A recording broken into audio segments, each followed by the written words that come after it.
Y eso produce paz. Cuando yo le entrego, confieso mis pecados al Señor y Él me perdona, eso nos da la paz. El pastor Sebastián habló también de ese anuncio tanto a María como a Elizabeth, mostrando también el poder de Dios que actúa sobrenatural sobre su creación. Y ahí podemos ver también el gozo. Todos estos eventos se han visto en Mateo, en Marcos y en Lucas, que cada uno a su estilo ha querido dar a entender, ¿cierto?, cómo fue ese momento. Porque claramente el enemigo, ¿cierto?, estaba preparando todo un tema y habían falsos maestros, falsos profetas, falsos mesías que estaban anunciando cualquier cosa menos la verdad.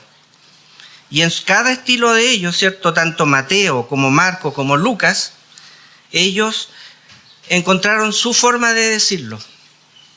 Mateo empieza con la genealogía de Jesús para dar el cumplimiento a lo que las profecías hablaban del Mesías, que vendría de la casa de David, el rey que iba a salvar a la humanidad. Por lo tanto, todas estas cosas, todos estos anuncios, todas estas cosas espectaculares que vemos que Dios actúa en forma sobrenatural sobre su creación. Y hoy día terminamos con el relato de Juan. Juan se fue en la profunda, les digo al tiro, con el texto que vamos a leer. Es muy profundo, muy intenso.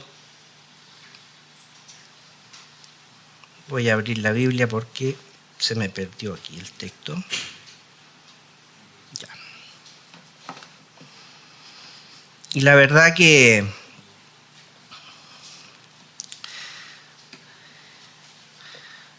todos estos relatos, como les digo, han sido en forma sobrenatural. Y uno puede decir, uno puede pensar que eso ya pasó en ese tiempo. Y ya no puedo ver esas cosas sobrenaturales como que el Espíritu Santo va a dejar embarazada a una mujer y va a nacer ese Salvador, ¿cierto?, que se había prometido. Pero, querido hermano, el llamado que yo le hago el día de hoy es que nosotros podemos tener experiencias sobrenaturales con Dios en este minuto. Y es cosa de ver en esta misma iglesia, ni siquiera salir de acá para ver cosas sobrenaturales. Cómo Dios ha actuado en la vida de los hermanos de acá de la séptima iglesia, actuando sobrenatural. Tanto en cosas de enfermedades,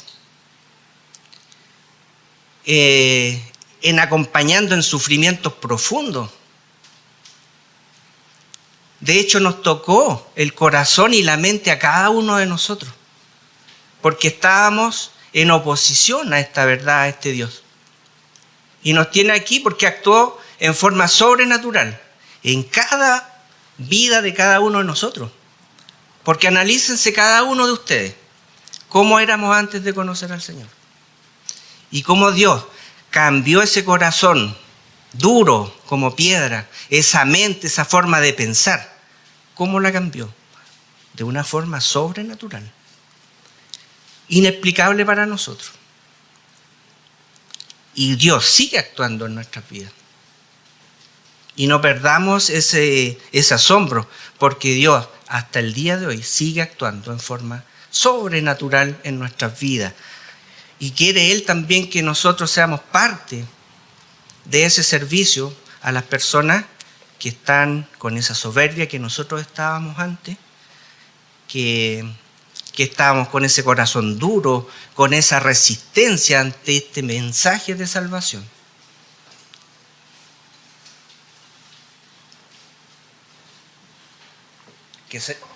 El Señor quiere que seamos partícipes y que anunciemos estas buenas nuevas de esperanza, de gozo, de paz. Y hoy día vamos a hablar principalmente de amor. Y quiero que me acompañen abriendo sus Biblias los que puedan encender su teléfono en la Reina Valera contemporánea, que era lo que hemos acordado, ¿cierto?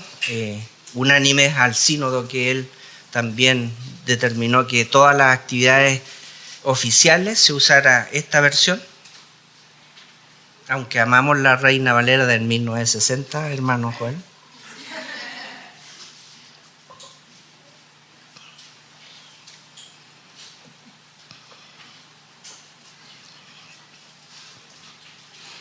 Y quiero, antes de que leamos el Evangelio de Juan, capítulo 1, de los versículos 1 al 14, por mientras que lo busquen.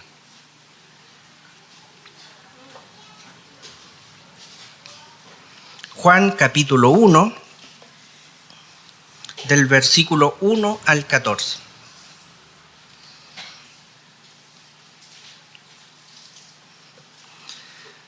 Y quiero que partamos con una pregunta antes de partir con el texto. Una pregunta que me hice yo y que se hicieron muchos también antes que yo. Quiero que ustedes también se hagan esta pregunta y también la respuesta que la vayan pensando a medida que va avanzando el sermón. ¿Quién es Jesús? ¿Quién es Jesús? El ser humano tiene una capacidad ilimitada para opinar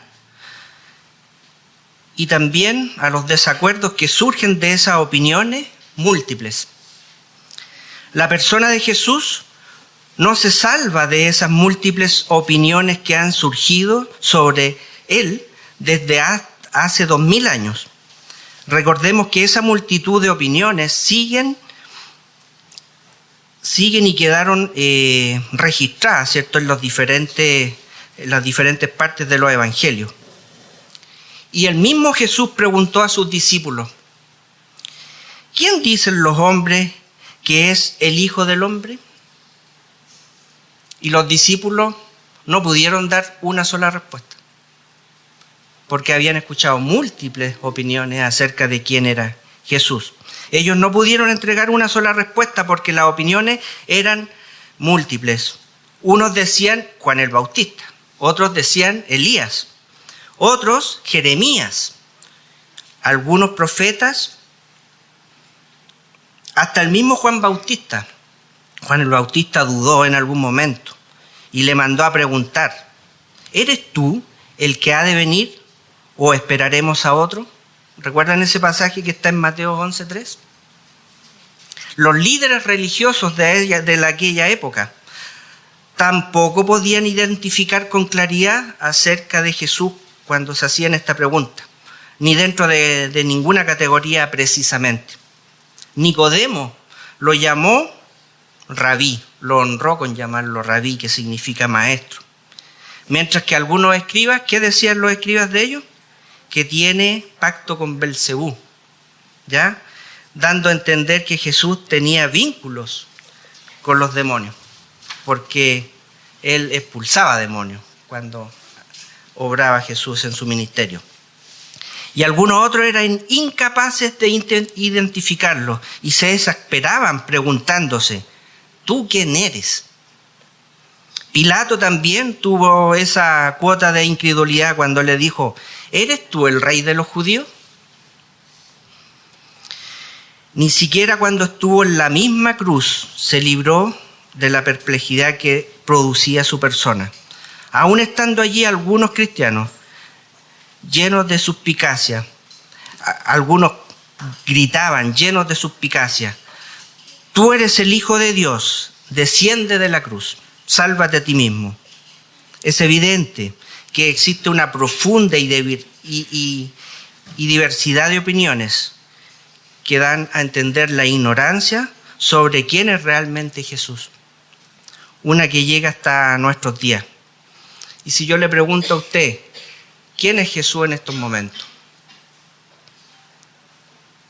O le digo: hábleme acerca de Jesús. ¿Va a durar 5 minutos hablando, como mucho? y se le van a acabar los argumentos, puede ser, o puede que se extienda más, pero eso lo va a hacer quien esté íntimamente relacionado con Jesús, que puede hablar y no, sus argumentos no se le van a acabar. Esta pregunta no es fácil de responder, sin embargo, los evangelios se encargaron de mostrarnos a Jesús en diferentes ángulos para que podamos encontrar respuesta a esa pregunta con más claridad. Una de las declaraciones más profundas, pero al mismo tiempo más misteriosas, fue la que entregó el apóstol Juan, la que vamos a empezar a leer. Si hay alguien que pertenecía a su círculo íntimo, era el apóstol Juan con Jesús. Y cuando uno se pregunta, ¿cierto?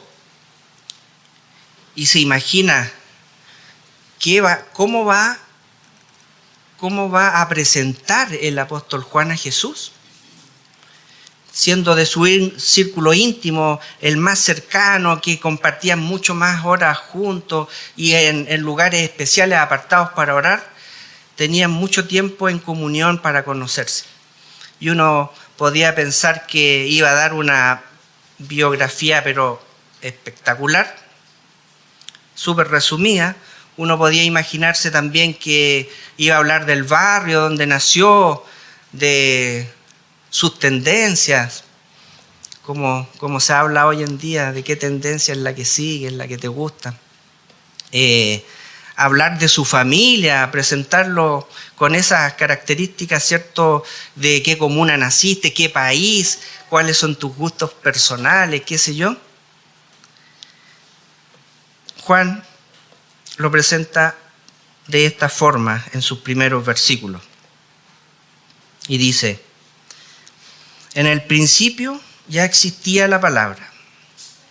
La palabra estaba con Dios y Dios mismo era la palabra. En el principio la palabra estaba con Dios. Por la palabra fueron hechas todas las cosas. Sin la palabra nada fue hecho de lo que ha sido hecho. En la palabra estaba la vida, y la vida era la luz de la humanidad. La luz resplandece en las tinieblas, y las tinieblas no prevalecieron contra ella. Qué presentación más profunda, más espectacular. En el principio ya estaba la palabra. Aquí el apóstol Juan está presentando al Señor Jesucristo como la palabra eterna. Él la está presentando como la palabra eterna y hace este paralelismo con Génesis. En el principio, ¿cierto? Y Juan nos dice que esta palabra existía desde el principio y que era más encima Dios mismo. Otra fuerte declaración. Esta palabra era desde el principio, ya existía esta palabra. Esta declaración nos muestra que la palabra eterna es eterna, sin principio ni fin. La palabra eterna existió antes de la creación del mundo y existirá después que el mundo haya pasado. Y el segundo versículo, en el mismo versículo, la segunda parte, y Dios mismo era la palabra. Aquí el apóstol Juan está declarando la divinidad de la palabra. No solamente que era desde un principio, sino que era Dios mismo. La divinidad de la palabra. Esta declaración nos muestra que la palabra eterna es divina y es Dios mismo. La palabra eterna no es solo una criatura de Dios, sino que es Dios mismo. La palabra existía antes de la creación del mundo, no tiene principio ni fin, y es Dios mismo. Juan 1:2 dice: en el principio la palabra estaba con Dios. Juan nos declara que la palabra eterna tiene una relación íntima con Dios. La palabra no está separada de Dios, sino que está unida a Él. Esto nos quiere decir que está unida en unidad, en una intimidad profunda. Es un concepto también de la Trinidad, que vemos esa comunión, ese mismo propósito de Dios en tres personas. Intimidad, unidad, porque estaban de acuerdo en el plan para su creación. En el Juan 1:3, por la palabra fueron hechas todas las cosas. Sin la palabra nada fue hecho de lo que ha sido hecho. Esta declaración nos muestra que la palabra eterna es el agente de la creación. La palabra eterna es la que habló y creó el universo. Nosotros los hombres estamos estudiando un libro que tiene 380 páginas más o menos, que quedamos pendientes de poderlo terminar. Lo dejamos para el próximo año. Y justamente también el autor se enfoca en Génesis. Se enfoca en Génesis, ¿cierto? Y habla de la creación y el mandato masculino, se llama el libro. Pero nos habla a través de la creación, desde el principio. Y cuál es la responsabilidad del hombre ante ese mandato, ante esa responsabilidad. Y aquí en este versículo 3, ¿cierto? Cuando nos decimos que Jesucristo, que Dios mismo, ¿cierto? Es el agente de la creación. Y en ese libro nos vimos en detalle, ¿cierto? Todo lo creado, todo lo que podamos ver, todo lo que podamos imaginar, todo fue creado por Dios. Y fue creado para Él, por Él y para Él, como dice la palabra. Y cuando uno ve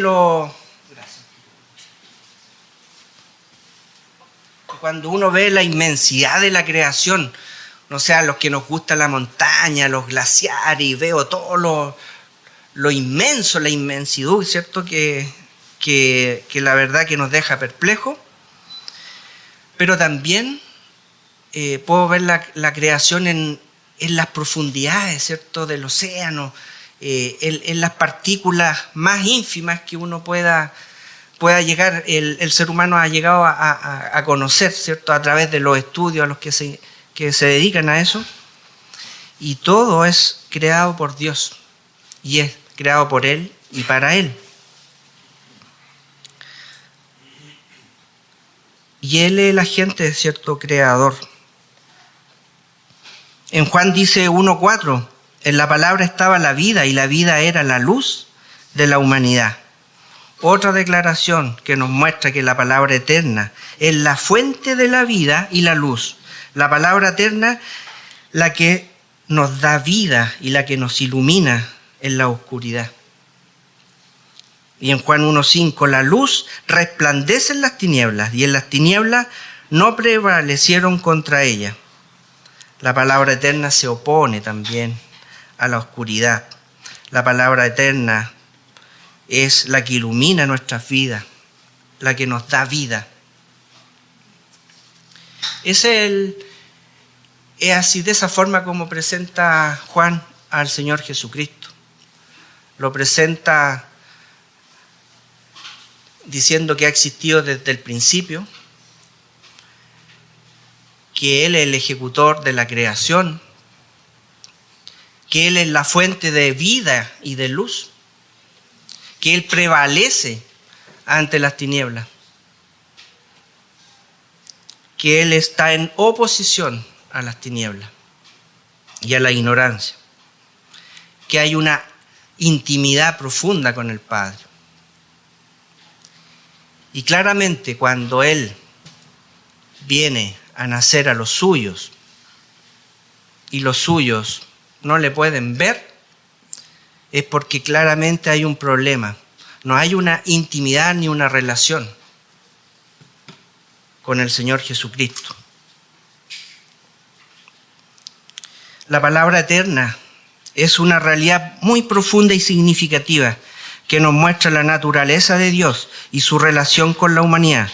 La palabra eterna, es divina, es creadora, dadora de la vida y de la luz, y se opone a la oscuridad y a la ignorancia.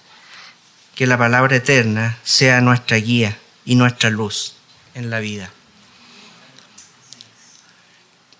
Y cuando uno reflexiona, ¿por qué tuvo que ocurrir todo esto? Es por el pecado, querido hermano. Todo esto que ocurrió es por el pecado, y nada más que por el pecado. Y muchas veces nosotros no le tomamos el peso al pecado. Muchas veces de nosotros no le tomamos el peso al pecado. Me acuerdo en un sermón en este año que yo dije que la lucha iba a venir fuerte. Que iba a venir fuerte y que estuviéramos atentos, estuviéramos preparados. Porque la tentación es muy fuerte y Satanás es muy sutil para distorsionar la verdad. Así como lo hizo en la creación con Adán y Eva, así lo hace en estos minutos con nosotros. Porque empiezan a salir conceptos y a distorsionar y a no reconocer nuestro pecado, que eso es lo que nos separa de la intimidad y del conocimiento de nuestro Creador, de nuestro Salvador. Es el pecado en nuestras vidas que nos separa, porque Dios no soporta el pecado.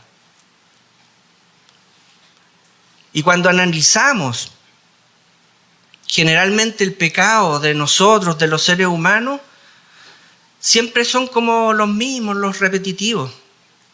Cuando caemos en la soberbia de que todos los logros han sido por nuestros méritos y no reconocemos que Dios es el que abre las puertas.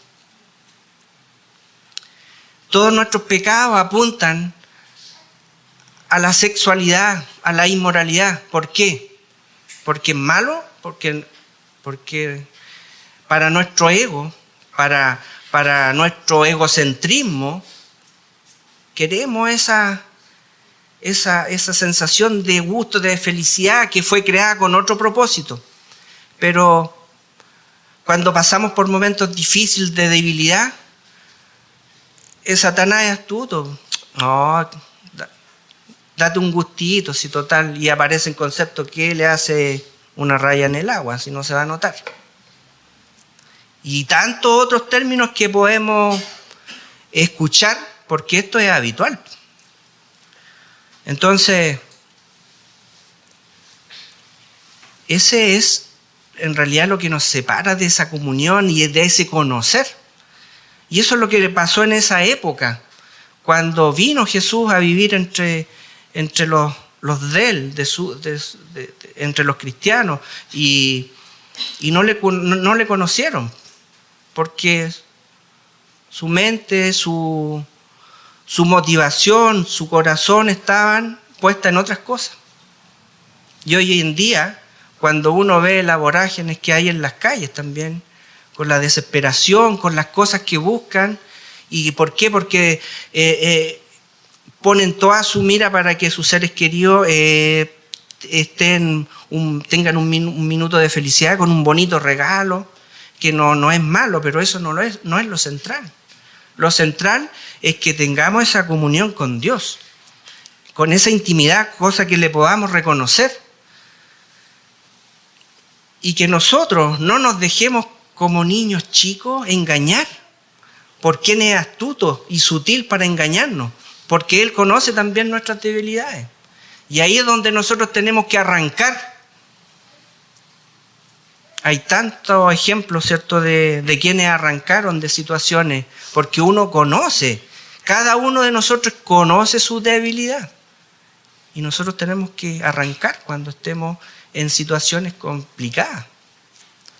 Generalmente nuestro pecado va en esas áreas de no reconocer la ayuda de Dios, que nosotros logramos las cosas por nuestros propios medios, que también la parte sexual para autosatisfacernos, o las finanzas, cuando empezamos a querer más, a ganar más, y no importa cómo la obtenga esa ganancia, porque el fin justifica los medios, y términos que salen por ahí, ladrón que roba, ustedes se la saben.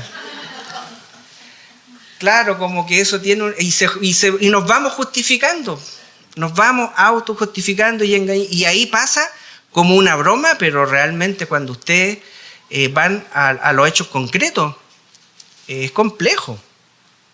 Es complejo porque ya se pasa a ser como parte de una vida, como parte de una sociedad.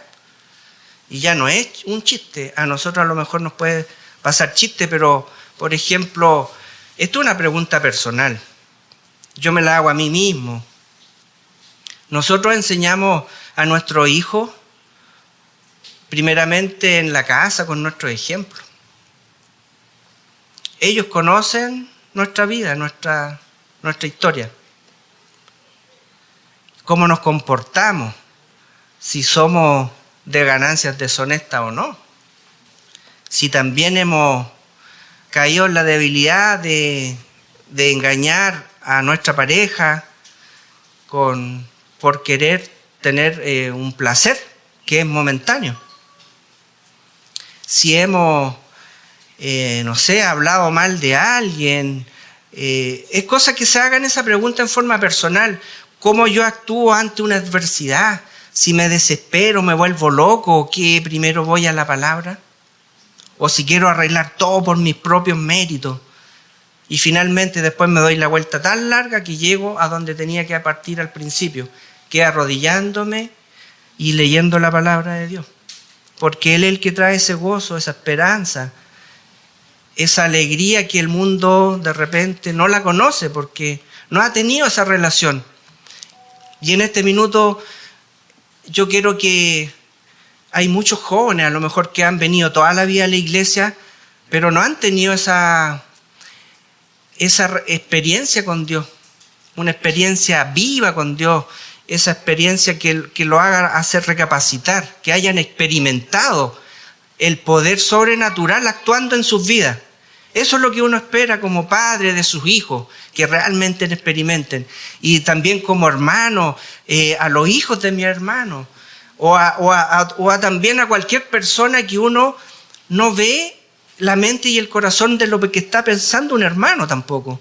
Pero ese es mi deseo, mi solicitud al Señor, que actúe en forma sobrenatural sobre la mente, sobre el corazón de mi querido hermano, para que viva la experiencia y pueda rendirse a sus pies y pueda con gozo, con esperanza, alabar al Señor Jesucristo, con la vida diaria, con la vida cotidiana, con las cosas que hacemos en nuestro trabajo, con las cosas que hacemos en nuestros estudios, con nuestros vecinos, que sea nuestra vida un reflejo de lo que nosotros creemos, que sea un reflejo de nuestra experiencia personal con el Señor Jesucristo, que es el creador de todas las cosas y que la sostiene también.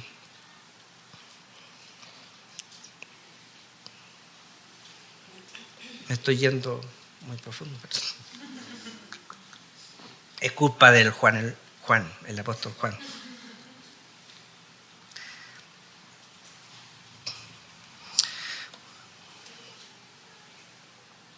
Vamos a hablar de un tema que dice: la palabra estaba en el mundo y por la palabra el mundo fue hecho, pero el mundo no la conoció. La palabra vino a los suyos, pero los suyos no la recibieron. Pero a todos los que le recibieron la palabra, a los que creen en su nombre, les dio la potestad de ser hijos de Dios, los cuales no son engendrados ni de sangre, ni de voluntad de carne, ni de voluntad de varón, sino de Dios. Y la palabra se hizo carne y habitó entre nosotros y vimos su gloria, la gloria que corresponde al unigénito del Padre, en plenitud de gracia y de verdad. Otro concepto que podemos ver en este texto es la encarnación. La encarnación del Creador, y la cual había estado siendo anunciada y de qué forma iba a ser. Juan nos dice que la palabra eterna se encarnó en la humanidad y que se convirtió en Jesucristo. La encarnación de Dios es un misterio profundo que nos muestra la grandeza y la misericordia de Dios. La encarnación de Dios nos muestra que Él se preocupó por nuestra salvación y que se humilló a sí mismo para salvarnos de nuestros pecados. Qué maravilloso, querido hermano, conocer a este Dios, creador de todo, y que incluso en esa creación, en Génesis nos habla de que Él creó todo con la orden de su voz. Todo lo que nosotros podemos ver lo creó solamente ordenándolo con su voz. Pero dedicó una especial dedicación cuando Él creó al ser humano, al hombre y a la mujer. ¿Por qué? Porque ahí la palabra dice que Él usó sus propias manos para moldear y nos creó más encima a su imagen y semejanza. A su imagen y semejanza nos creó y como broche de oro nos dio el aliento de vida para que pudiéramos estar en una íntima comunión, pensando en la misma, andar en la misma frecuencia de Él y para gobernar sobre su creación con ese poder que Él da, para hacer seres humanos distintos a todo lo que he creado, con una inteligencia y una sabiduría especial. Y en la encarnación, que Él, cuando nos podemos imaginar que Él tiene que dejar toda su gloria, toda su magnificencia, yo no me imagino, mi mente es limitada para ver de dónde viene Dios, pero sé que debe ser un lugar espectacular. Él se humilló y vino a nacer de la forma más humilde que pudo haber nacido. ¿Por qué? Por amor. Por amor a su creación. Ahora en este minuto está todo corrompido. Todo lo que podemos ver, que podemos quedar atónitos con la belleza, pero está corrompido. No está al 100% como estaba al inicio, con esa belleza, con esa pureza. Y por amor a su creación, por amor a nosotros en especial, en muy especial atención, se humilló y dejó su gloria y vino a morir en la cruz. Vino a nacer primero y vino a morir en la cruz. ¿Para qué? Para salvarnos de nuestros pecados.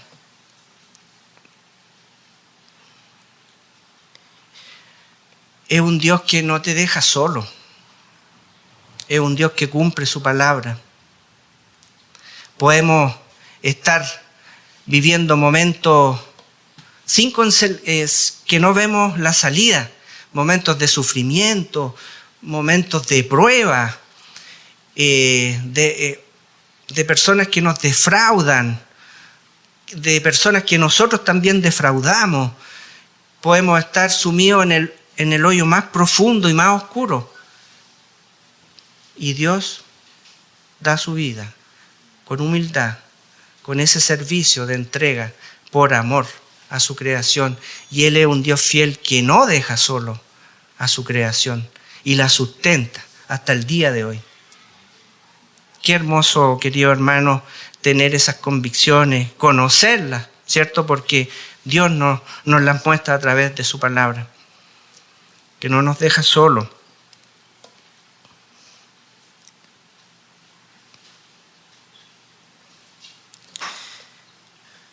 Y dice, pero a todos los que recibieron la palabra, a los que creen en su nombre, les dio potestad de ser hechos hijos de Dios, los cuales no son engendrados de sangre, ni de voluntad de carne, ni de voluntad de varón, sino de Dios. Sabemos que, como lo relata también el apóstol Juan, él vino lo suyo y lo rechazaron, no le recibieron. Pero vienen estos versículos que son maravillosos. Pero todos los que recibieron la palabra, los que creen en su nombre, les dio potestad de ser hechos hijos de Dios, los cuales no son engendrados de sangre, ni de voluntad de carne, ni de voluntad de varón, sino de Dios. Qué maravilloso, queridos hermanos, porque nosotros en este minuto que estábamos muertos en pecado, los que creemos en el Señor Jesucristo, en lo que anuncian, ¿cierto? Lo que es anunciado en su palabra, lo que fue anunciado por todos los que nos antecedieron, pudimos creer en eso. Y no por nuestros méritos, no por nuestra capacidad de ser inteligente y aceptar así de buena primera esa verdad, sino porque incluso fue la voluntad de Dios. Él puso en nuestros corazones y en nuestras mentes. Él quiso actuar en nuestros corazones y en nuestras mentes para que pudiéramos llegar a esta verdad, a esta luz, a esta paz, a este gozo. Y a Él sea la honra y la gloria, porque sin Él no somos nada. Sin que Él nos haya elegido antes de la fundación del mundo, no hubiésemos sido nada. Y hubiésemos estado perdidos, separados, sin esperanza, sin gozo. Pero Él, a pesar de nosotros mismos, ¿cierto?, que llevamos una vida también muchas veces inconsecuente con lo que estudiamos y con lo que creemos, a pesar de eso, eso no frena el propósito de Dios, que era venir y cumplir con el único fin de salvar nuestras vidas. El pecado, querido hermano, es el que nos separa de esa intimidad, de esa comunión con Dios. El pecado, esa resistencia que opusimos a lo mejor por tantos años. Es un ejemplo que escuché por ahí en un video, que frente a todo lo creado y lo visto y lo escuchado, el ser humano igual opone resistencia. No quiere creer. Y está con un corazón duro, una mente creyendo en cualquier cosa. Y lo reflejaban como aquel médico que se caracteriza, o sea, que estudia, en este caso, el área pulmonar, y que sabe todas las consecuencias que produce el tabaco, pero fuma. Querido hermano, yo no voy a decir nada que estoy en desacuerdo con los que fuman ni nada, pero quiero dar un ejemplo de que él, sabiendo todo lo que produce, el daño que produce,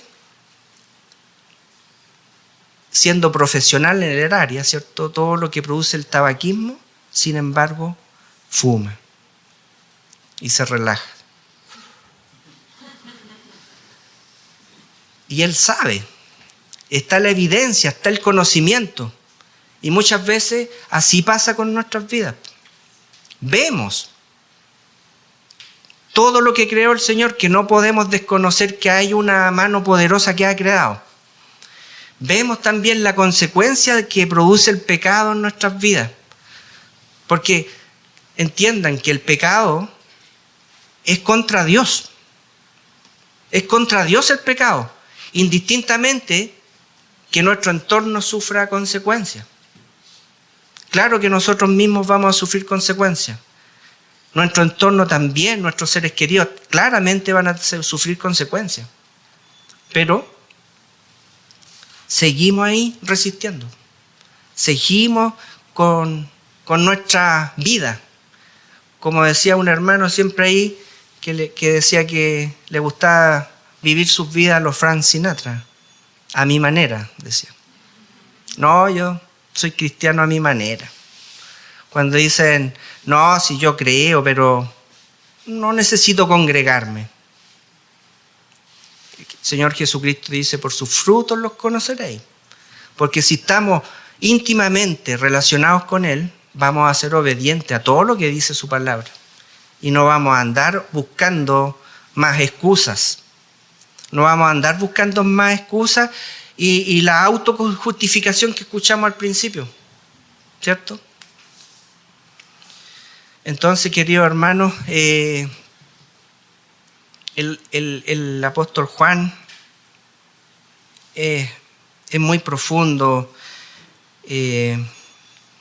nos presenta de una forma íntima al Señor, diciendo que Él es antes de todo, que está desde el principio y que hay una divinidad en la palabra. Él es creador de todas las cosas. Él es la fuente de la vida y de la luz, es la que ilumina nuestras vidas, es la que actúa en forma sobrenatural sobre nuestras mentes, sobre nuestros corazones, para que creyéramos en la verdad, en la palabra eterna, para que creyéramos en el creador de todas las cosas, para que creyéramos que Él vino, vivió, resucitó, murió, resucitó de entre los muertos y ahora está a la diestra de Dios Padre, para que iba a venir por segunda vez, y esa es nuestra esperanza. Con ansia, yo una vez soñé una cosa, pero la verdad que era una cuestión loca, muy loca.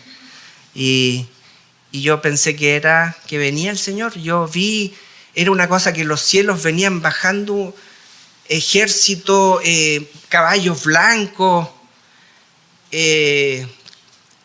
ángeles resplandecientes, todos descendiendo. Fue un sueño, una locura. Pero terminé más feliz que 8 al otro día. Hoy a lo mejor es una cosa que Dios me está diciendo: mira, te estoy dando un esbozo de lo que va a ser. Porque va a ser algo maravilloso. Cuando perdemos seres queridos y que no los vamos a ver, pero el Dios dice que vamos a verlo, que nos vamos a abrazar, que los vamos a tocar y nos vamos a reencontrar. Y va a ser para la eternidad. Porque si hay una consecuencia en vidas duras, corazones duros y hombres y mujeres que resisten a Dios, también van a tener una vida eterna. Pero esa vida eterna va a ser muy distinta. Porque va a ser en la desesperanza, en las tinieblas, en el llorar y crujir de dientes. No como la que nos ofrece Dios, que va a ser pura felicidad, pura alabanza a nuestro Creador, sin dolores, que nos da esta vida terrenal, tanto en nuestros cuerpos, con nuestra salud, tanto en nuestras mentes, con enfermedades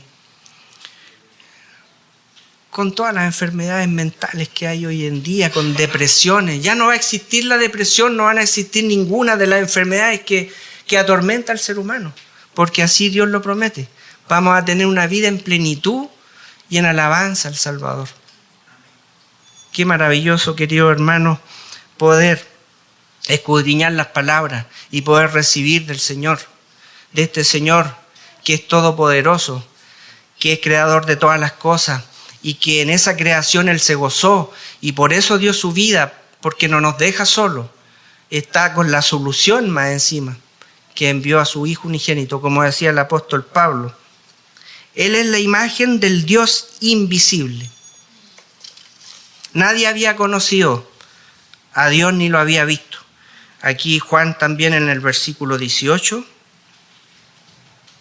dice: al Dios nadie lo vio jamás. Quien lo ha dado a conocer es el Hijo unigénito, que está en el seno del Padre. Queridos hermanos, la verdad que tenemos que reconocer a nuestro Señor como el ser superior, el todopoderoso, el creador de todo lo que existe. Reconocer que Él entregó su vida por amor a nosotros. Y Él quiere que nosotros llevemos esta voz de esperanza, esta voz de consuelo, esta voz de gozo.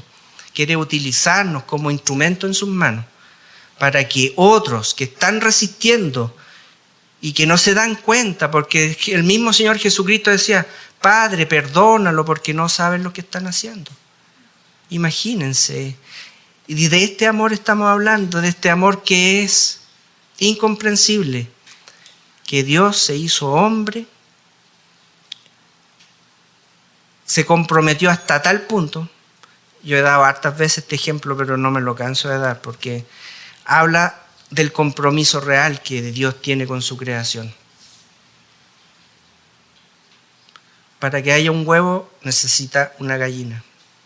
Y para que haya una chuleta de cerdo se necesita la muerte del chancho.